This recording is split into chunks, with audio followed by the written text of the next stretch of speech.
Okay, hello everyone. Welcome to our panel Writing Multiple series with our moderator, Lori Duffy Foster. Lori is a former crime reporter and the award-nominated author of the Lisa Jameson mystery series. Never Let Go, her debut thriller, released in December from Level Best Books, and No Time to Breathe, book 3 in her series, releases in April. Lori writes from the hills of northern Pennsylvania, where she lives with her husband and 4 children. She was born and raised in the Adirondack Mountains of New York State, where a part of her heart remains. For more than a decade, she worked at the Post-Standard in Syracuse, New York. She then lived in Phoenix and Cincinnati before settling in Pennsylvania. Lori is a graduate of SUNY Oswego and Binghamton University. She is a member of Mystery Writers of America, Sisters in Crime, the Historical Novel Society, International Thriller Writers, Private Eye Writers of America, and Pen Writers. Welcome, Lori. Thank you. Thanks for having me here. It's an honor to moderate this panel. I have 1 series and a standalone, and I have trouble keeping track of my cast of characters in 1 series. I can't imagine doing it over so many. I'm going to start by introducing Amy. Hello. Say hello. Okay, Amy is author of the critically acclaimed Marjorie McClelland mysteries, the Vermont Country Living mysteries, and the Tish Terrigan mysteries. She's a native of Long Island, New York, where she cut her teeth on classic films and books featuring Nancy Drew and Encyclopedia Brown. After stints as an operations manager for a document imaging company and a freelance technical writer, Amy left the bright lights of New York City and headed north to pursue her creative writing career amidst the idyllic beauty of Vermont's Green Mountains. After 5 years living in Bristol, England, Amy now resides in upstate New York. So, and next we have Catherine Bruns. Catherine, can you say hello? Hi. Hi. I want to make sure that you guys see who the speakers are, so I'm having them say hello out before I introduce them. Catherine is the USA Today best-selling author of Cookies and Chance, Italian Chef, Cindy York, and Maple Syrup Mysteries. Her books have won both the Daphne du Maurier and Rowan Awards for Best Mystery. She's written over 25 novels and has many more stories waiting to be told. Finally, last but not least, we have Marni Graff. Graff or Graff? Graff. Graff. Marni Graff. Marni publishes as M.K. Graff. She is the award-winning author of the Nora Tierney English Mysteries and the Trudy Genova Manhattan Mysteries. Her story, Keisha Lane, appears in the award-winning Malice domestic anthology, Murder Most Edible. Marni is the managing editor of Bridal Path Press and a member of Sisters in Crime, Triangle Sisters in Crime, Mavens of Mayhem Sisters in Crime, and the North Carolina Writers Network and the International Association of Crime Writers. So those are our 3 panelists. I'm going to start by asking a question that I'll direct toward one panelist in particular, and then I'll invite the other 2 panelists to answer, and I'll change the order of that every time. Okay? All right, so Amy, we're going to start with you with the most obvious question: why? Why did you decide to write more than 1 series? Was it an accident? Was it intentional? Did you get bored with 1 series and want to start another one? What happened that made you decide to write more than 1? I actually had that decision made for me. I was writing the Marjorie McClelland series and had just finished the 3rd book in the series. It was a historical mystery set in the 1930s, Depression era. It was kind of an homage to the screwball comedies of the 30s, like The Thin Man and those sorts of things. And I had just submitted the 3rd book, was taking a little bit of a breather, and approached my publisher, who was Midnight Ink, about a 4th entry in the series. And my editor called me and she said, "We would love a 4th entry, but we would really like to see something different from you before we move on that 4th book. And would you be willing to write a new series?" And of course, I knew writers did write multiple series, of course, and had been thinking about it. And it crossed my mind, and I had some ideas. And I said, sure, I'll write a new series. And of course, my brain is thinking, oh, this would be great. I can do this or that. And my editor says, well, it's either needs to be a vampire mystery, because this was at the time Twilight was popular, or it needs to be a quilting or crochet mystery. I don't quilt, I don't crochet, and I'm not really a vampire aficionado. So we kind of talked, and I explained that, well, I'd rather do a crafting mystery, but what I knew how to do was cross stitch. What I left out of the equation is that what I was currently doing was subversive cross stitch. So it has a few swear words in it. I did not tell my editor that, and I left them out of the book. I mean, but yeah, I was cross stitching little messages like bitch in kitchen, and things like that. So I cleaned it up for the book, and that became the Vermont Country Living series that I've now just gotten back to. So so that decision was made for me. So I released that book, and ironically, it felt like it was an obligation in a way, but once I dove into it, it felt like a lot of fun, and I could have a lot more fun. And that actually worked out really well. And then I went back to writing the fourth in the Marjorie McClellan series. So Good. That's interesting. And how about you, Catherine? What made you start more than one series? For me, I started writing my first book in 2013. It was a cozy mystery. I didn't even know what a cozy mystery was at the time when I started writing. And all along, I wanted a traditional publishing deal, but it didn't exactly work out that way. I was with my first agent, and my book didn't sell, and we parted ways. And I decided to submit my my book to Gemma Halliday Publishing, and she accepted 2 at the time. I had written another one in the meantime, and I love Gemma. I've been with her for, well, now it's 8 years, but I still really wanted that traditional deal. So while I was with Gemma, I did get into another series with her. She has an Aloha Lagoon series that's set in Hawaii. So I contributed to that. So there was 2 series right there. But like I said, I still wanted that traditional deal. So I went shopping for a new agent, and I queried them with the first of my Italian chef series, Penny Dreadful. And I found an agent, and she was just awesome to work with. I love her. And she was able to sell it. So that led to 3 series. And while I was there with Source Books, I decided to write another one. And that was the start of my maple syrup series that went out in query during COVID. And the other series, well, I forgot to mention while I was with Gemma, I also did a real estate series, and I got the rights back to that a couple of years ago. So I'm now self-publishing that. So it's really like 5 series in all, if you count the one that I'm a part of, the Aloha Wow. Lagoon with Gemma. So That's a lot. Thank you. And Marni, how about you? What got you into writing more than one series?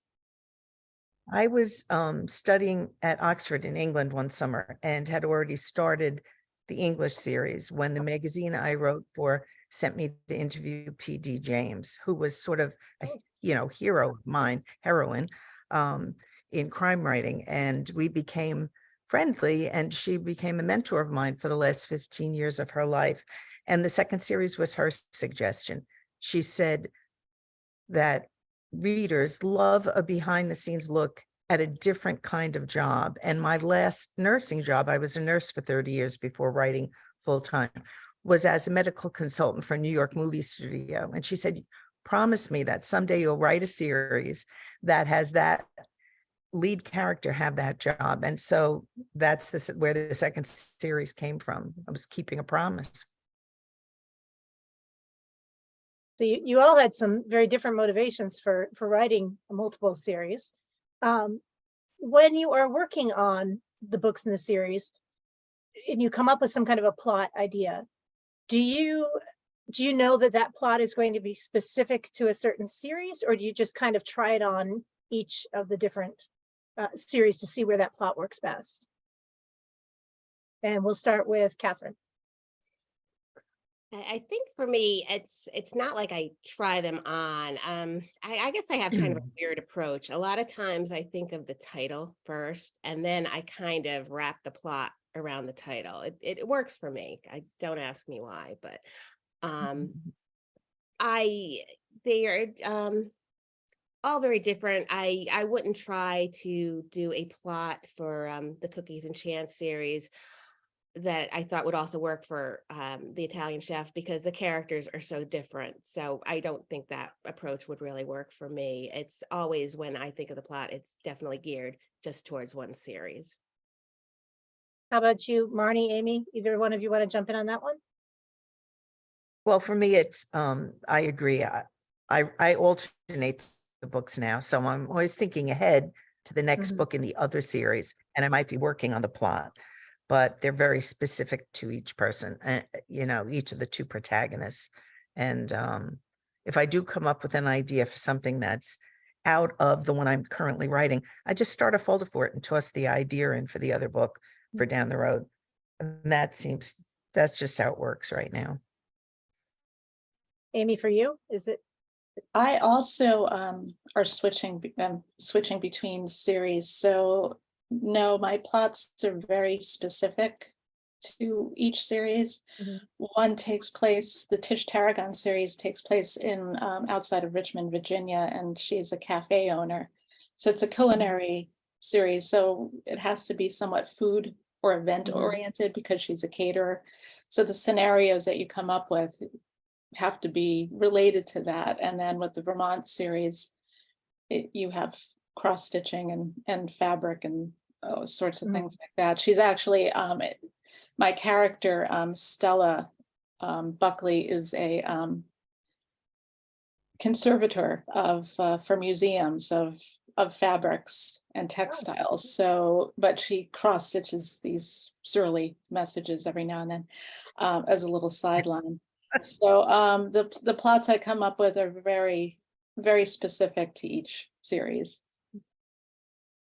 Marni, I'd like to ask you this next question, start with you on it. How do you allot your time in terms of both deciding how much time to devote to writing for one series as opposed to the other, and deciding how much time to devote to promoting one series versus the other?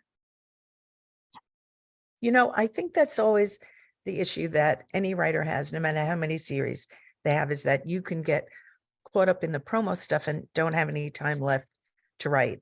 So to answer that question first, I try to get some promo stuff out of the way when I sit down to write, and try not to go back to it that day. Once I've kind of done it, I move on and I get my head immersed in the writing. But as far as the series and alternating them, when I'm writing the one series, when I'm writing a Nora book, I'm writing a Nora book, and that's where my attention goes. And the only thing I have is a folder on my desk for the next in the Trudy series. And if I have ideas, I throw it in there, but I'm not writing both series at once. I'm concentrating on the book that's in front of me, so to speak, even though before I fall asleep at night, that may be when I'm plotting the next book in the other series. I think it helps also when you have a series is that, you know, as the writer, that your character has a development arc. And so, you know, for Nora, I planned 6 books, and then I'll see if I have any more to say about her.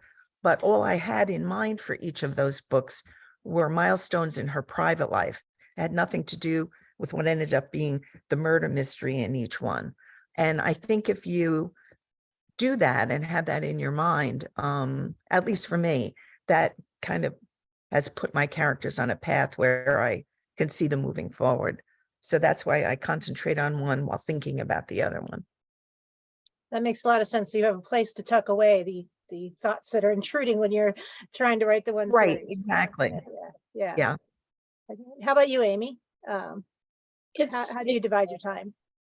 It's very similar. I mean, of course, deadlines dictate exactly how much and when I dedicate my time to a specific series or a specific book. And right now I seem to be going between the Vermont Country Living Mysteries and the Tish Tarragons. So it just seems like between those book launches and events, it seems like it's very much focused on one book, but of course, when you're promoting one book, you're writing another for the other series. So you're never really wearing the same hat for each series. When you're writing one, you're promoting the other one. And you do sometimes run into that little bit of a dilemma when someone's speaking about the series that you're promoting and your head is so focused on what you're writing, you actually have to remind yourself of a reader comes to you and says, oh, I love that scene where X, Y, and Z occurs, and you have to really kind of fish back in your brain to remember that scene because you wrote it probably 8-9 months previous to the launch of that book, and here you are writing another one in a different series. But I'm also operate the same way Marni does with the story arc for my characters. I know where I want my main characters, and for Tish Tarragon especially, there's a whole town of people who are kind of a supporting cast of characters, and I know where those characters, where I want them to be. Will so and so divorce? Will this one get married? Will this, and it's good to have that in mind, especially when you're bouncing back and forth between these characters and their support system. Catherine, thank you, Amy. Catherine, you write a whole lot of mysteries, a whole lot of series. How about you? Are you writing one book while you're writing another, or do you separate them out? How do you divide your time? Always. I usually, in the past few years, I've written 3 books a year. I also have a day job, so it's all a matter of trying to balance everything out, really. So yeah, very often I'll be working on one book and I'll be getting edits for another one. I'll be struck with an idea for something entirely different. So I've learned just write it down then, because I'm going to forget it later on. So I always try to make notes of that. It's really a juggling act, I would say. Excuse me, I have a cat in the way here. No. All right. So it really is a juggling act, because you also have to find time for promotion, and like Marni was saying, promotion just takes up so much time. It really does. And newsletters, updating your website constantly, so just so much, Facebook, Instagram, all of those social media things. And so I just really have to learn that the older I get and more forgetful I get, I need to write a list too of everything each day that I have to get done. And so far it's working. So when it comes to promotion of your series, are you always promoting every series, or do you only promote the book that's upcoming and do a little promotion on the others? Like, what is for someone who's out there and thinking maybe I'll write, 2 or 3 different series, what advice would you give them in terms of promotion? And Amy, I'll start with you on that. I tend to think that each new book and each new series is an opportunity to cross-sell your other series. When you go to an event and you're bringing your books with you, you just don't bring the current book with you. You bring all your past work, because way mystery readers read, at least I do. When you read something you really like by a particular author, you want to see more by them, and you want to take a chance on a different series. Even though you may love culinary mysteries, you may want to see what this, textile conservator has to come up with, or see about their adventures. As far as actual focusing on the promoting something, it's usually the book that's coming out. It's just the way that it works out, because it seems that you're always another book coming. So you're basically hopping from one book to the next, promoting this is coming out October, this is coming out December, but I think as a whole, you do have to promote the whole series, especially in person. I mean, with social media, it's really just of the moment, what's coming next, what's coming down the pipe, what's new. But when you're in an event like a festival or something like that, you really have a better chance to really promote all your work. How about you, Marni? Yeah, Do I you, agree. I think, yeah, you sort of have one that you're focusing on that might be the reason you were going to this particular event or is the newest release. But like Amy, I always bring along some from my other series because people, besides in that series, they want to see other ones. They want to see your other series also. So you're doing that kind of cross promoting type thing. And I think that's just the way you have to be. You can't let people forget that you do, you know, this isn't the only series I write. And sometimes what I'll do is if I'm at an event and say it's a Nora book, and I sell a book, I'll sell them the Nora book, but I'll put the bookmark for the other series in it, that they have that information, they can see the cover and then, you know, take that home with them when they're reading the book. and Catherine, how about you? I don't know if you do any paid advertising too, as well, like Amazon ads or BookBub ads or any of that stuff, but if you could address how you promote your books Sure. too. Yes, I do paid advertising from time to time. I've had a few book bubs, which are anyone who writes knows they're increasingly difficult to get. So you just really have to keep trying over and over. And they're also very expensive too, but they've always been well worth it for me. I don't do Amazon ads. I've never had much success with them. I do Facebook ads and primarily for my self-published series. Other methods of advertising for me, obviously, I think that your website and your newsletter are the most useful for an author. I try to do two newsletters a month, excuse me. And of course, anytime you have a new book out, you have to update your website because you always want that to be up to date. I also offer a free story when people sign up for my newsletter. And that is currently one of my Cookies and Chance books. So I think that also is useful as far as advertisement goes. I I pretty much think anything's been out there, I've tried it. So Yeah. um, It seems that that would be a lot to juggle to always try to decide, you know, what do I go with now? But I guess if you always have something new coming out, that helps. yes, You know, I mean, you really yeah. have to keep your ear to the Yeah. ground too, because sometimes, and I remember a few months ago, like the Fussy Librarian had a deal for like $10 to advertise your book. So I jumped on that and sent in some.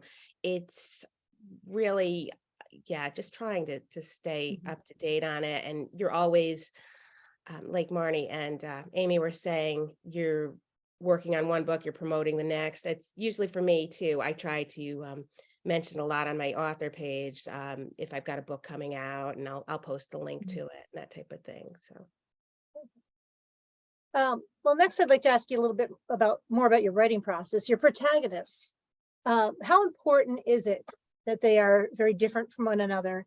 And how do you keep track of their life events and all that kind of thing? Do you have, you know, index cards? Do you have a program you use? You just keep it all in your head? So I'd like to do that. Just talk a little bit about your protagonists in general. And I think I'm on Marni first here. Okay. Losing track of You who know, I when asked to I answer first last. when I first started the second series, I had a person who is a writer, and I had her do a spreadsheet because technology is not something I'm very fond of. And she went through the first 3 Nora books, and she did a spreadsheet for me of basically habits and descriptions I had bothered to put in about some of the main characters who would recur. And so I've kept that, and that's a handy reference because you're not flipping back through the books. But I haven't kept that up. I haven't done it for the second series. So I have found myself pulling a book off the shelf. Just the other day, I'm writing the 3rd in the Trudy series, and I couldn't remember if I'd ever signed an eye color to her boyfriend. And I thought, well, I don't want to get that wrong because inevitably, you know, you'll say his eyes are this color and somebody will send you an email and say, but in book 1, you said his eyes were that color. So I'm seriously thinking about having someone do that for me again. I don't have the patience or the time to do it, to sit down and go through the book and do that same kind of little cheat sheet, you know? So I may do that. I'd be interested to hear how the other gals keep theirs straight. Catherine, how about you? You have a lot to keep track of. How do you keep yours Yeah. straight? And First, I want to say it's so funny that Marni brought up the eye color, because I was going to address that.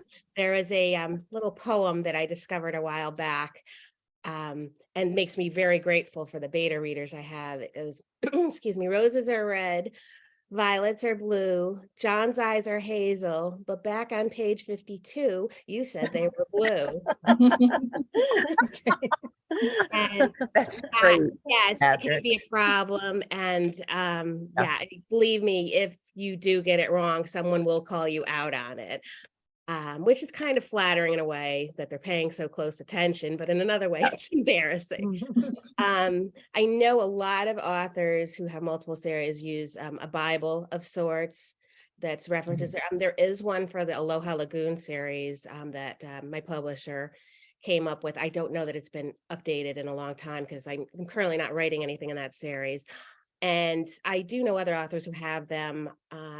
It really helps keep you organized. I do not have one. I keep saying I will make one, but I think for me, it's gotten, my cookie series has 13 books, and to go back and find the time to do that is just, would take a lot of time. So I spend a lot of times when I'm working on a book, going back and checking previous books, making sure that I have the correct details. And yeah, I would say that it's just really, you have to be careful with that type of thing and make sure that you do get all your facts straight. Amy, how about you? How do you keep track of your your characters? I'm the notebook queen. Ah. I have scads of notebooks everywhere. So when I plot out, I put the name of the person. So I even have secondary characters in there, because you never know if you need to refer to someone's previous case that they solved, and the so-and-so, well, who got murdered? I forgot. So those come in handy, but I also have been guilty of having to flip through other books.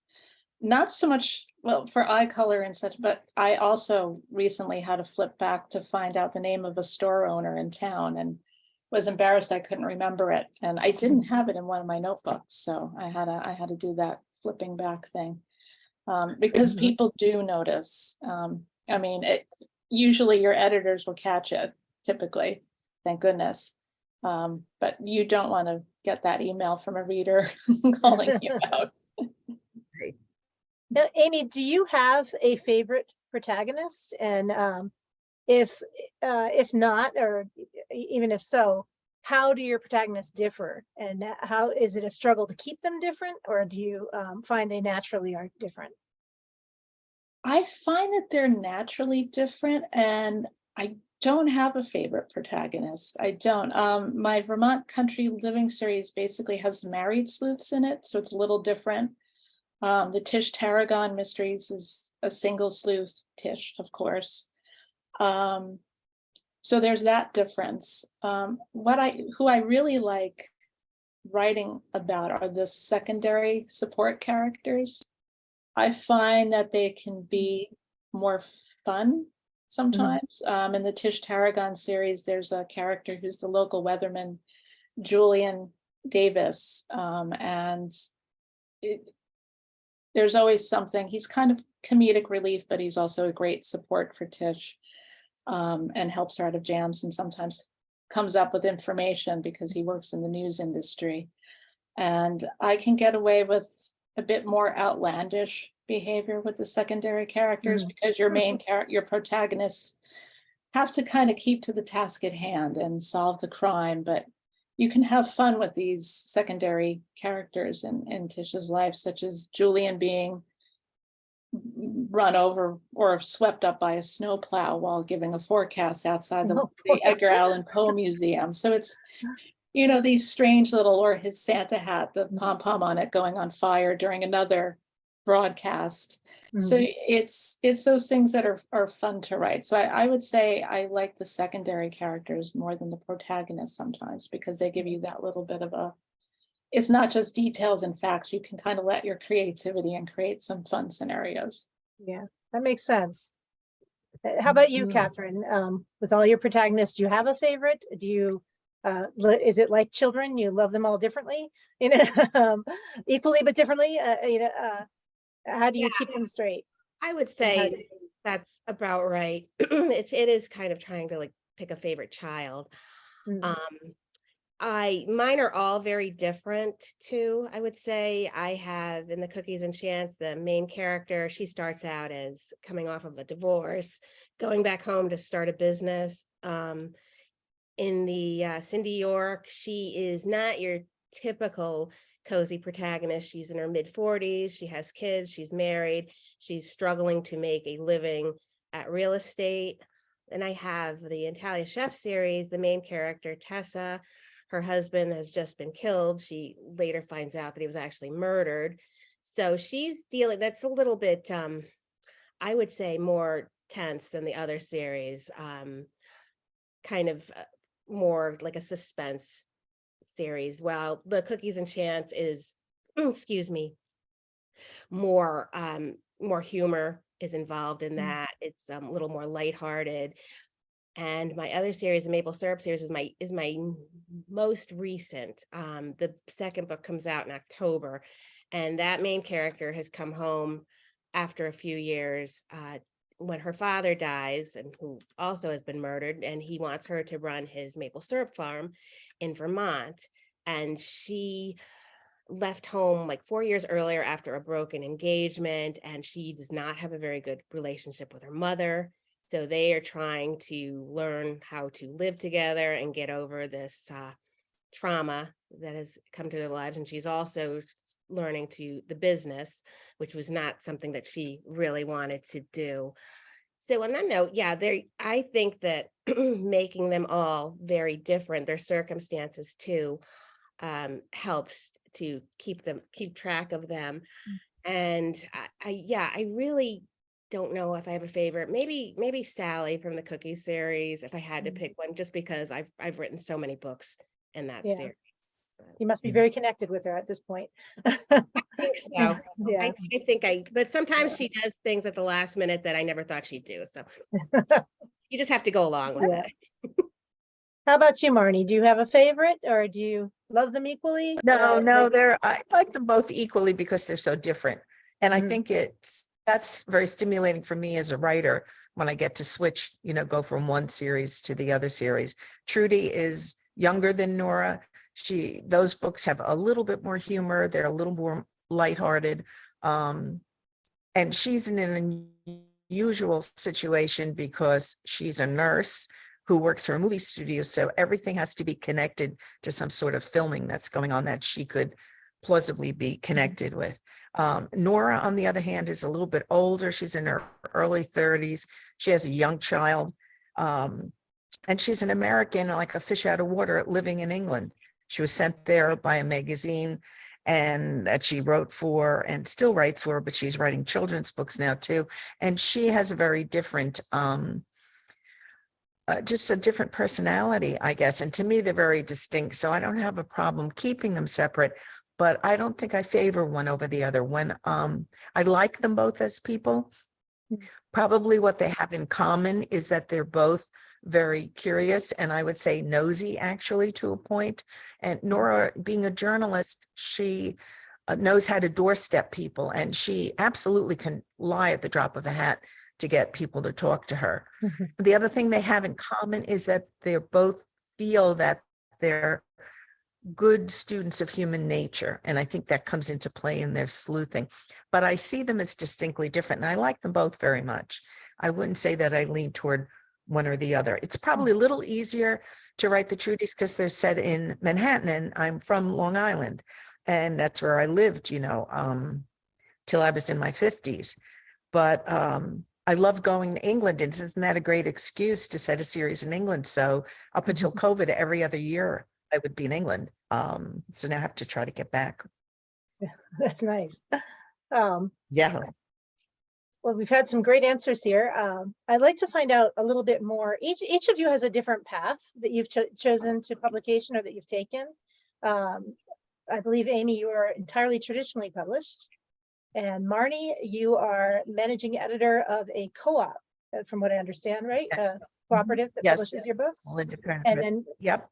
Catherine, you are a hybrid. You are self-published and traditionally published. So I'd like to find out a little bit more about, was that a choice influenced by the fact that you're doing multiple series? If so, or even if not, what are the advantages or disadvantages of the path you've chosen, and what advice would you give to someone else who's looking to publish more than one series? We're going to start with Amy on that one. It's an interesting question. I started out as traditionally published because I had the good fortune of securing an agent and a publisher. Many don't. I mean, it's a very long process to try to get an agent, and then for that agent to find a publishing house who wants your work. And I was very fortunate to have found that right out of the gate. Received rejections, of course, but it was fairly smooth. I did have a little hiccup when Midnight Ink folded, and that Vermont Country Living series, actually the rights reverted to me. So I actually did self-publish the second book in that series because I felt that it had some good standing. It sold very well. The characters, their story wasn't told yet. So I did write one and self-publish it just to get a taste for self-publishing. And then what happened is, fortunately, Beyond the Page read the second book, the self-published one, and loved it, and signed me for 3 more in the series, but they also re-released the first 2. Having done both, it's personal preference. Traditionally published is a lot easier in that you still have to promote the book, but distribution is there. Trying to get reviews, trying to publicity and things like that are a lot easier when you're doing it self-publication. You're everything. You have to take care of formatting, and of course you can hire people to help you, but it's basically, Harry Truman, the buck stops here. Everything is you. There's no one higher than you, no one to basically delegate the work to. So I do prefer traditional publishing. Anyone who wants to get into self-publishing, I certainly wouldn't deter them. I think it's actually great experience. It's great I don't regret the fact that I had that experience of self-publishing that book and learning all of those, every little facet of the business and getting a book into the world. I think it's very valuable. So I would encourage young writers to certainly look for a traditional means, even for one series. But I certainly wouldn't deter them from self-publishing. And then possibly once they've figured out how the whole business works and how, the whole machine of giving birth to a book works, certainly looking for a traditional publisher after that. I would encourage them to do that as well. They're just entirely different processes. And I just feel that traditionally there are, review-wise, Kirkus, Publishers Weekly, those big reviewers are more open to traditionally published authors, unfortunately, because there's a lot of great self-published work out there. But that would be my advice: get to know as much as you can about the business, and also just keep writing. If one series doesn't work, you don't know. I mean, I thought my Vermont series might be dead unless I continued self-publishing, but you just don't know.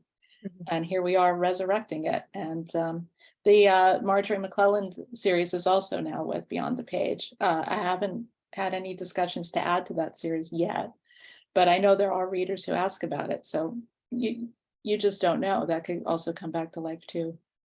Good, thank you. Catherine, you talked a little bit about this before, in that you had an agent. The agent wasn't able to sell the books. I've been there. Tell us a little bit more about how you ended up in your path, if you don't mind. First of all, I'd want to say that obviously everyone, I think, who has been writing for a while knows that this business is not for the faint of heart. Publishing moves very, very slow. I would say for traditional, it's slower than if you're with a boutique publisher, like I also am, or if you're self-publishing, obviously you can put the book out whenever you want it. But if you're traditional published, you may get a contract for the book and the book may not come out for another 2 years after that. Every publisher is different, but so I'm just throwing a number out there. But for me, I would say my books probably have done the best with my boutique publisher, Gemma Halliday. My cookie series made the USA Today list 3 times.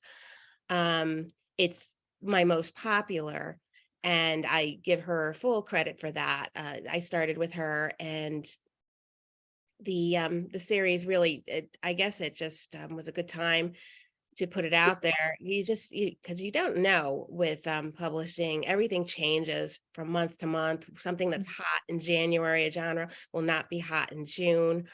So I think it was just the stars aligned for that, and that series did well. And it's done better for me than my traditional series, I would say. The Italian Chef series only had 3 books, and I was told that it wouldn't be continued. Although my agent is actually shopping it around a 4th book, so it may continue with another publisher now, I'm hoping. But it's really just a case of where you just have to be patient with it, and just be open to anything, really. And I'm a very, very impatient person, so it was hard for me at first. I'm slowly learning. But my situation when I started out with my agent, I was just like, I want to get that book out there. I want to get that book out there. It didn't sell, and then I was forced to look for a publisher on my own, and then I looked for another agent. And I kind of fell into self-publishing when the Cindy series wasn't doing that well. I asked my agent for the rights back to the first book, and she was nice enough to give me the entire series back. So I've had that back for like 2 years. And I at first didn't know what the heck to do with self-publishing. I had another very well-established author who was so kind to help me work out the kinks and get started. So a lot of it too is that people just can be so generous with their time, I feel. And I'm forever grateful for that too. But yeah, that's really how it happened for me. Great. Thank you, Catherine.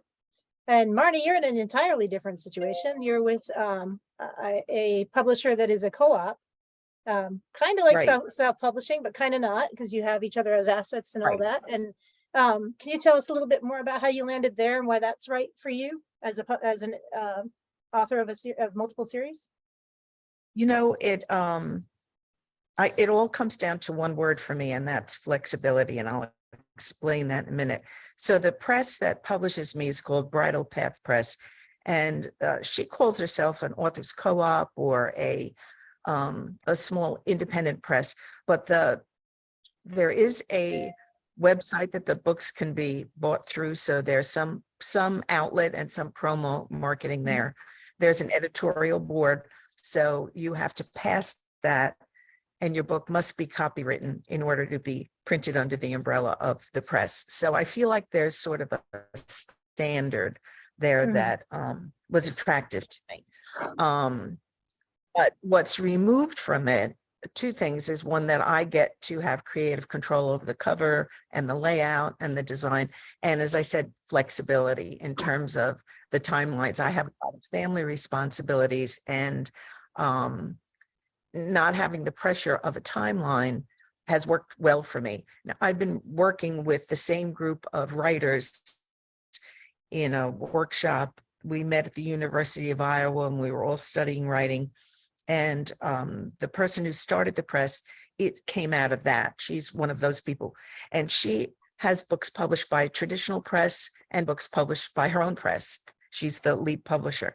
And the difference for her is that the ones that she publishes through Bridal Path sell the same as the ones that came through the traditional press, but she didn't have the pressure of the timeline. So I've sort of stuck with them for now. I have an agent who literally just retired from Curtis Brown, And there's another agent who's interested in picking up the Nora series and is reading it right now with an eye to bringing it out through a traditional house. And if that happens, I may go with it. But for now, I'm very happy in this little home that I have. And as I said, the flexibility works for me. Having the creative control works for me. I got into publishing, always wrote on the side, but I was a nurse for 30 years. So my first book only came out in 2010. So I'm a little bit older author. And, you know, as Catherine said, there's, you know, you want your book out there. You want people to be reading your story.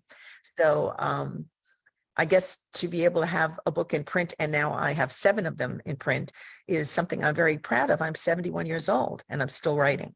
So it just works for me. That's all I can say. And we'll see what happens down the road with this new agent and a traditional publisher. And if it happens, it'll happen. But I'm not going to be anxious about it if it doesn't. I'm very happy in this little home that's Bridal Path Press. Wonderful. There's very different perspectives there from all of you. Hmm. I'd like to leave some time for questions. So I'm going to ask you to very quickly each tell us what's next, what book you have coming up next, or if you don't have one coming up, you know, releasing soon, what you're working on next. And I'll start with Catherine on that, and then Marni, and then Amy. Okay. So Okay, I have book 13 in the Cookies and Chance series is coming out in September. That's called Bake, Batter, and Roll. And then in October, I have book 2 of the Maple Syrup series coming out. That's called Syrup to No Good. Gotta love the puns. I didn't think that one. I have to confess, that was my publisher. Other than that, I just sent my agent a proposal. I haven't told anybody else this yet, a proposal to continue the Italian Chef series. So we'll see what happens with that. And now that I have a few weeks before I have to start writing the new book, I am working on something in a different genre that has kind of been really something I've wanted to do for a long time. So we'll see what happens with that. interesting. And Marni, how about you? What's up next for you? I have the 3rd book in the Trudy Genova series finished. It's called Death in the Orchard, and I'm revising that now. It'll probably go to beta readers in September. I'm going to workshop it with my writing group. I started to say before, this group of women, we've been working together 17 years now. The others are not mystery writers, but we read each other's entire manuscript the month before we get together. We bring hard copies and then we workshop each other's novels. And it's an amazing process. But in any case, so the Trudy book will probably come out early next year. And I'm plotting the next Nora book, which I can tell you will be set in Cornwall. And I have an idea for a plot that I'm working on in my folder, tossing ideas in. So Great, thank you. And last but not least, Amy. The 7th Tish Tarragon book, Cold Turkey, is set for release October 3rd. That's in hardcover and ebook. And I'm currently working on the 3rd Vermont Country Living book, Game Over at Guild Hall, which takes place at a Vermont game supper. So should be interesting. And then there's 2 more in the Tish series and 2 more in the Vermont Country Living series. Wonderful. Okay. Now I'd like to open it up to questions. Does anybody have any questions for any of the 3 panelists? I want to ask Catherine when she sleeps. Yeah, I wondered that too. I'll actually be doing a lot of sleeping next week. I'm having my gallbladder out on Friday, so Oh, yeah. Oh, goodness. Good luck. for a week. So that's why I apologize, because I've been moving around a lot because sitting hurts sometimes. Yeah. Oh, Well, goodness. we wish you the best of luck with that. I hope everything Yes. goes smoothly Good luck and with that. uneventfully, and you heal quickly. Thank you very much. Does anyone have questions for anybody? I've learned a lot from this. I think probably my series will be the only series. I'm more of a standalone person who was talked into a series by my agent. But I've had a lot of fun with it. But it amazes me that you can write more than one series at once and keep track of all that without your blood pressure going through the roof. How about if there are no questions from the audience, how about panelists? Do you have anything you want to add, or anything that I haven't asked you that you think is important to to share, advice you want to give? Not that I can think of, no. One of you said something about, I think it was you, maybe Amy, about character arc and so about the continuation of the ending of the character arc. Just as a final question, I'll just ask, how important is that to you to decide when the series is going to end? Is it open-ended for you, or do you see the end of that character arc? Is it in sight, and do you know that this is going to be, book 8 or 9 or 4 or 5 is going to be the last book in the series? I know for me, probably book 4 will be the last, but you just don't know until you're done. But I'd love to hear for you guys what you, how you determine that. Shall I Just start? feel free to chime in, whoever wants to start. Yeah, go ahead. Amy. I don't, for the Tish series right now, I don't see an end. There's a lot for the main characters, of course, and also just the secondary characters. I see a lot potential in the future, so I don't see an end to that series. Nor really the Vermont series. They're a married couple who are basically like fish out of water. They're New Yorkers who moved up to Vermont, from the city.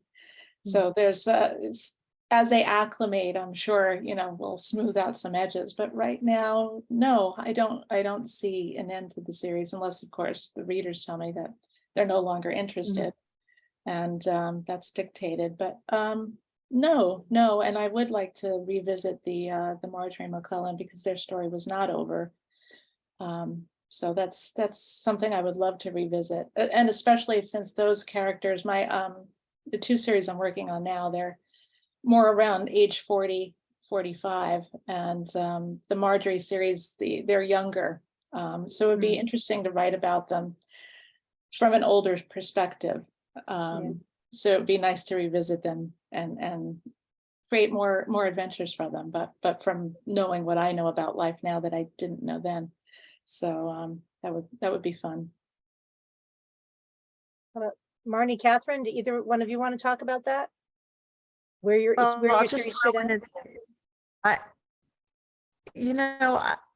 I think you have to decide that. I have 6 planned for Nora, and then I think I'll take a break from her. There's an historical that I'm making notes on, set in 1926, that I would like to work.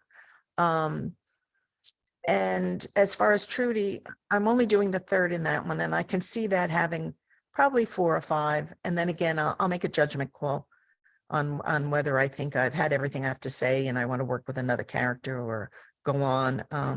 But so that one's sort of up in the air. How about you, Catherine? Do you see a natural end to a series, or is it as you go? Well, obviously, like with traditional, you don't have as much control over when the series is going to end. With I would say maybe my cookie series, I still have plans for several more. So as long as my publisher wants me to keep writing them, I'll keep writing them. And it's true, I think, like Amy said, that at some point, if you start seeing reviews, fortunately this hasn't happened yet, but if you start seeing reviews saying, oh, the same plot before, nothing new ever happens in this book, then I think you kind of know that it's time to pull the plug on it.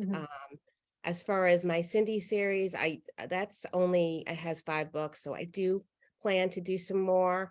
It's just a matter of time to get them out, so that's why I stagger them like 1 a year. But great. Well, we've had some terrific answers and great insights and perspectives here, and I hope that's helped some of you who might be considering writing another series or multiple series at some point.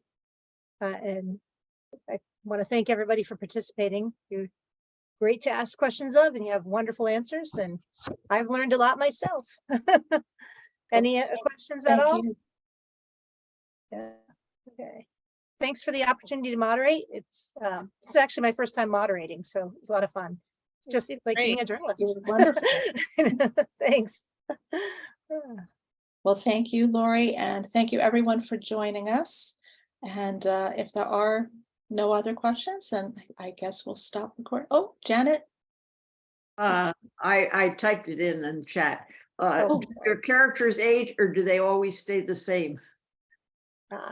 Good question. Do your characters age or do they always stay the same? Who wants to answer that? Mine age, they go forward. Yeah. Mine do too. They celebrate birthdays, so they get older.